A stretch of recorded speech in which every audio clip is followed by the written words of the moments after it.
A second lawsuit was filed this week in response to a security hired to work at Brainerd High School. 2 security guards are accused of assaulting 2 students during a January incident during school. Grayson Gordon is live at Brainerd. And Grayson, what does the family say about this?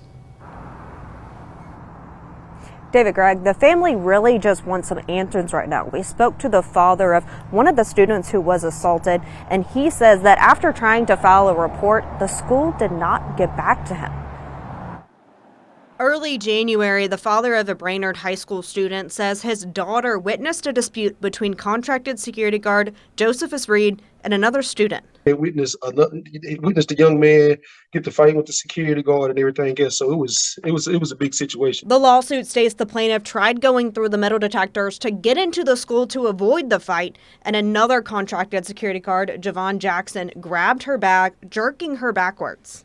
She called me. She was worked up, and I hear a security guard yelling in the back because they grabbed the purse, and the purse was around her neck and her shoulder.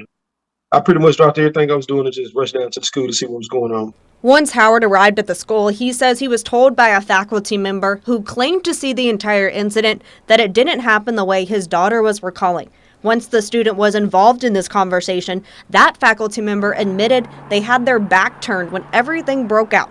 From then on, Howard says he received no follow-up from the school. In our complaint, Mr. Howard alleges that he had attempted to to contact school staff, find out what occurred, speak with them, make a complaint, and got no response. Nothing at all.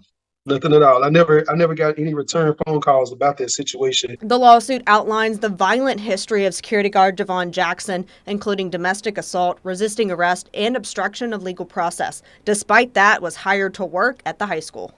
We allege in the complaint that they were readily accessible, and why the school staff didn't even bother to vet them, remains a mystery. We reached out to Hamilton County Schools about the lawsuit, and they released a statement saying that they were aware of the lawsuit and have no comment on what happened. Now Howard says he worries about his child continuing at Brainerd.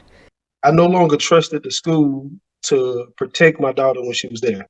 I didn't trust their judgment, and honestly, I couldn't trust none of their words. Howard also told us that there's a good chance he wouldn't have moved forward with this lawsuit if the school had just handled the situation a little bit differently. Reporting live in Chattanooga, Grayson Gordon, Local 3 News. Thank you, Grayson. Reed is charged with aggravated assault and impersonation of a licensed professional. He has a status hearing tomorrow in Hamilton County Court, and we'll bring you updates.